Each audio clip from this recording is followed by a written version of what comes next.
I just turned 45 in January. My wife and I have been married for 19 years, and she usually threw parties for me on my birthdays. But things changed when she joined a baseball group where mostly guys played, about a year ago. Since then, our marriage started falling apart. She's 39, and I thought maybe she was having a midlife crisis. She gained weight, especially during the COVID lockdown when she was working from home. Despite trying to exercise and diet, she didn't see much progress, which made her feel down, especially with our kids out of the house. I tried to support her as best as I could. She's always been more outgoing and cares a lot about how she looks, especially because of her job in marketing. When COVID restrictions eased up, she wanted to join active groups. We talked about which group she should join and settled on a baseball group meeting 3 times a week.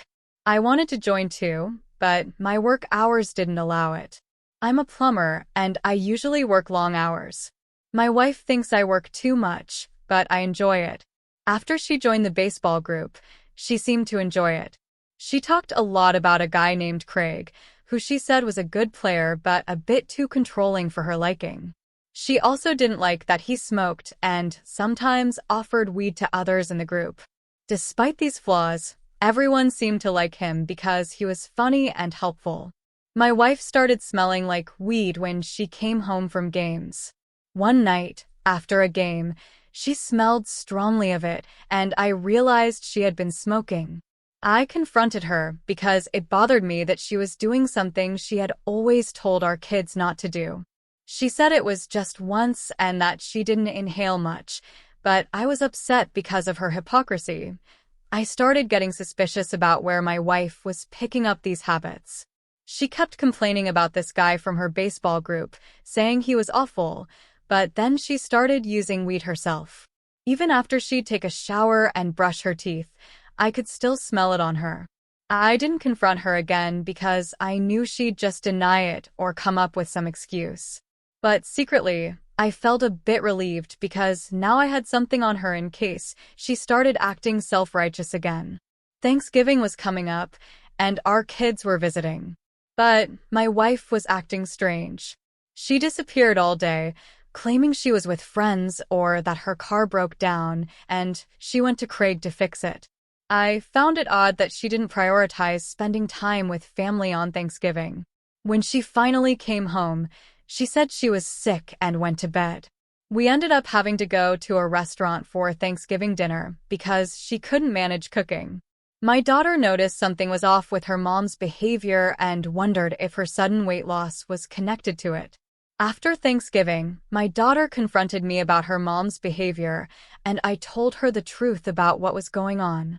My wife had been hanging out with a new crowd, using drugs with them, and it had been happening for months. It was so out of character for her that my daughter thought it was a joke. I talked to my wife about the need for her to change her behavior, but it still didn't occur to me that she might be having an affair. I trusted her too much to even consider it. But things got worse when I found out our joint bank account was overdrawn. $1,200 had been taken out, and my wife wasn't answering her phone. I rushed home and noticed a classic car parked outside, one I hadn't seen before. As I went to enter the house, I heard the backyard door slam shut, and in my haste, I opened it to confront whoever was inside. I heard the backyard gate being opened, which was strange because it happened so quickly. Whoever it was must have been running, and I thought it might be a burglar or someone trying to escape. The backyard gate isn't visible from the entrance, so to see who's coming or going, you have to go into the backyard itself. By the time I got there, the person was gone, but I could smell weed in the air, indicating someone had been smoking. My wife called me back inside, claiming she'd just showered. I asked her about the person smoking in the backyard, but she denied anyone being there and said she'd smoked earlier because she knew I didn't like the smell. Her behavior seemed odd, especially considering the strange things she'd been doing for the past few months. I asked her directly if she was having an affair, but she denied it vehemently. I also asked her about not answering my calls and the $1,200 withdrawal from our joint account. She said she'd lent the money to a friend in need. I found it hard to believe her explanations, especially considering she hadn't asked for my permission before making such a big withdrawal. I warned her about the consequences if the money wasn't back in the account soon. Later, I realized she wasn't contributing her fair share of money to the account and was only working the minimum hours required for her job. She made excuses about being tired from working out and playing sports, saying we didn't need all that money anyway. I gave her an ultimatum: our marriage or her sports. She reacted angrily, insulting me and accusing me of being insecure. We argued all night, and I ended up sleeping on the couch. The next day, she refused to speak to me or cook for me, hoping I'd apologize and let her continue her behavior. We didn't talk that day, and when her baseball game came around, she made it clear she was going to do what she wanted, regardless of how I felt. I contacted a divorce lawyer to prepare separation papers, hoping to shock my wife into realizing the consequences of her actions. When I got home with the papers, she wasn't there, but when she did arrive, I planned to serve her the papers to make a point. However, she didn't look like she was going to a baseball game, which surprised me. When I handed her the papers, she was shocked and upset, and ended up throwing them at me before running upstairs in tears. Later, my daughter called, asking why I was divorcing her mom over a baseball game. It turned out my wife had been complaining to her about me. I knew she was trying to use our daughter to mediate, but I explained what had been going on. Surprisingly, my daughter encouraged me to work through it. The next day, my wife apologized and said she'd start acting better. We made amends, and I gave her a month to improve. She also agreed to repay the money she'd taken from our account. The following day, she opened up about how stressed she'd been due to COVID and my work schedule.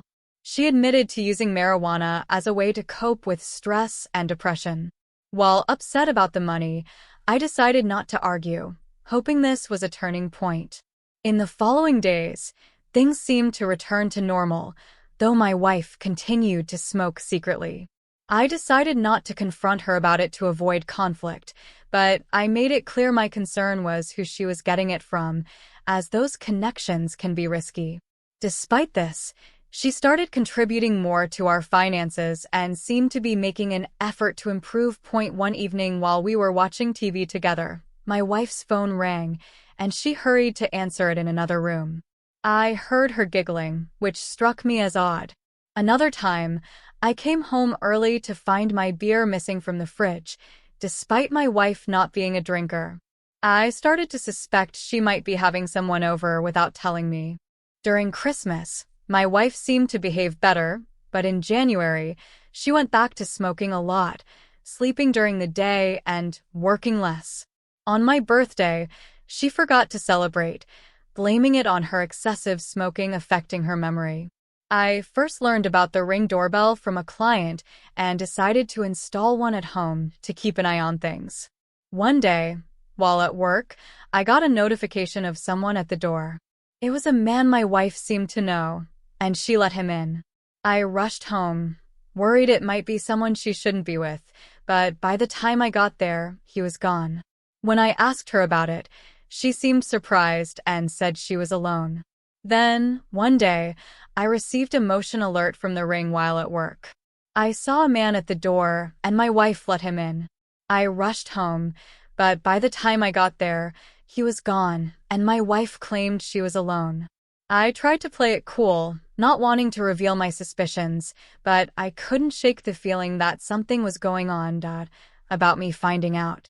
She mentioned that I was becoming suspicious, especially after the incident with the Ring doorbell. They discussed meeting up at a hotel instead, which made me feel sick to my stomach. I couldn't believe what I was hearing.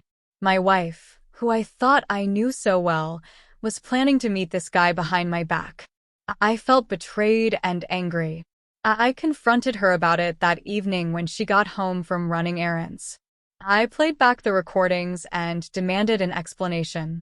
She was shocked and tried to deny it at first, but when she realized I had proof, she broke down in tears.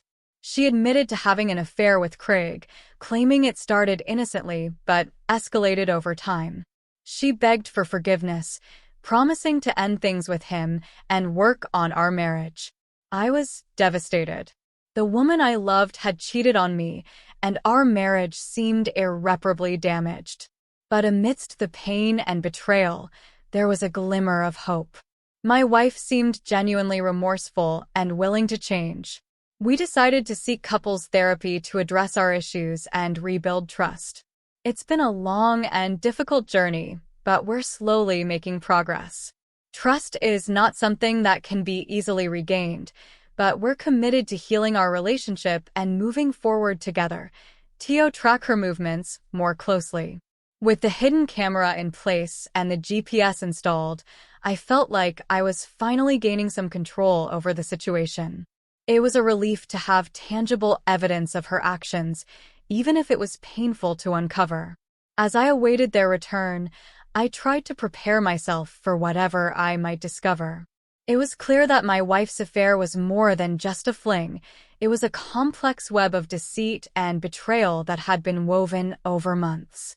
I couldn't shake the feeling of anger and hurt, but I knew I had to remain composed and strategic to confront her effectively. When they arrived home, I greeted them as usual, hiding my inner turmoil behind a facade of normalcy. My daughter seemed oblivious to the tension between us, but I couldn't help but feel a pang of guilt for involving her indirectly in our marital issues. As the evening wore on, I kept a close eye on the hidden camera feed, hoping to catch any incriminating evidence of my wife's affair. I tried to act natural, engaging in casual conversation and dinner with them, all the while my mind racing with thoughts of what I might uncover. Finally, when they retired to bed, I retreated to my makeshift surveillance station in the living room, monitoring the camera feed intently. Hours passed with nothing significant happening, but just as I was beginning to lose hope, I noticed movement in the backyard. My heart raced as I watched my wife slip out into the night, seemingly unaware of the camera trained on her every move. I followed her movements closely, tracking her as she retrieved the Ziploc bag from its hiding spot. My stomach churned as I watched her engage in her familiar ritual, rolling a joint with practiced ease. It was a painful reminder of the extent of her deception and betrayal. But amidst the anger and hurt, there was a sense of grim satisfaction in finally having concrete evidence of her actions.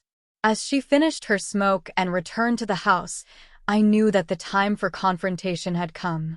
I couldn't continue to live in this state of uncertainty and deceit. It was time to confront her and demand answers, no matter how painful they might be. It sounds like you're navigating a deeply challenging situation with a lot of patience and strategic thinking. The evidence you're gathering will undoubtedly be valuable as you move forward with your divorce proceedings, especially concerning financial matters like retirement savings. It's understandable that you're feeling a mix of emotions, from anger and betrayal to sadness and frustration. Discovering your wife's infidelity and deceit is incredibly difficult, and it's natural to struggle with how to handle it all. It's also important to prioritize your own well-being throughout this process. Seeking support from friends, family, or a therapist can be helpful in processing everything you're going through. As you continue to gather evidence and prepare for the next steps in your divorce, try to stay focused on what's best for you and your future. Remember that you deserve to be treated with honesty and respect in any relationship, and it's okay to prioritize your own needs and happiness. Any involvement in the MJ. But the presence of it in our house was enough to implicate her. The police placed both of them in handcuffs and read them their rights. I provided a statement to the police detailing the events that led to my confrontation. I also showed them the recorded footage from my left pocket camera. They commended me for remaining calm and Handling the situation appropriately, they assured me that they would investigate further and gather additional evidence before proceeding with any charges. They took both my wife and her affair partner into custody and transported them to the police station. I felt a mixture of relief and sadness seeing my wife in that state. Despite her betrayal, she was still the woman I had loved for so many years. I knew that our marriage was over, but it was still difficult to see her in handcuffs as the police left with them. I gathered some belongings and went to stay at a friend's house for the night. I knew that the coming days would bring even more challenges as I navigated the legal proceedings and the aftermath of confronting my wife and her affair partner. But for now, I needed some time to process everything and figure out my next steps, and possibly testify if the case goes to trial. I agreed to cooperate fully with the investigation and legal proceedings as I wanted to ensure that justice was served. After the police left, I returned to my house and began to process what had just happened. Despite feeling a sense of satisfaction that my wife's affair partner had been arrested, I couldn't shake the deep sadness and betrayal I felt about my marriage falling apart in such a dramatic fashion. I knew that moving forward, I would need to focus on rebuilding my life and moving on from this painful chapter. In the days following the confrontation, I met with my divorce lawyer to discuss the next steps. We finalized the divorce paperwork and filed it with the court. Given the circumstances surrounding my wife's infidelity and her involvement with illegal activities, I was hopeful that the judge would rule in my favor regarding the division of assets and custody arrangements. As the legal process unfolded, I focused on rebuilding my life and moving forward. I sought support from friends and family, and I also began therapy to help me process my emotions and cope with the trauma of the betrayal. It wasn't easy, but with time and support, I started to heal and envision a brighter future for myself. Looking back on the ordeal, I realized that confronting my wife and her affair partner was a necessary step in reclaiming my sense of dignity and self-respect. While the experience was incredibly painful, it ultimately empowered me to take control of my life and pursue a future free from the toxic influences of infidelity and deceit. I woke up feeling emotionally drained, but determined to move forward with the next steps. I contacted my divorce lawyer to finalize the details of serving my wife with the divorce papers. We discussed the logistics of the process and made arrangements for the documents to be delivered to her. While waiting for the legal proceedings to unfold, I focused on practical matters, such as packing my belongings and preparing to sell the house. It was a daunting task, but I knew it was necessary for me to start fresh and rebuild my life. Throughout this turbulent time, I found solace in the support of my friends and family. Their unwavering encouragement helped me stay grounded and hopeful for the future. I also continued therapy to process my emotions and gain perspective on the situation. As the days passed, I began to feel a sense of liberation from the toxic relationship I had been trapped in.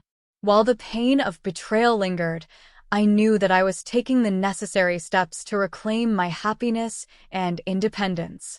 Eventually, the divorce was finalized, and I was able to start anew. Although the journey was challenging, I emerged stronger and more resilient than ever before. I learned valuable lessons about love, trust, and the importance of prioritizing my own well-being. As I moved forward with my life, I vowed to never settle for anything less than the love and respect I deserved. Once the divorce is finalized, I can start a new chapter in my life. I've been reflecting on the lessons learned from this experience and focusing on my own personal growth. While the pain of betrayal still lingers, I'm determined to move forward with strength and resilience. I'm grateful for the support of my friends and family who have stood by me during this challenging time. As for my ex-wife, I've accepted that our relationship has come to an end. While I may never fully understand her motivations, I'm committed to finding closure and moving on. Our children are my top priority, and I'll continue to support them as they navigate their own feelings about the situation. Looking ahead, I'm hopeful for the future and ready to embrace whatever comes my way. I know that I have the strength and resilience to overcome any obstacles and build a fulfilling life for myself.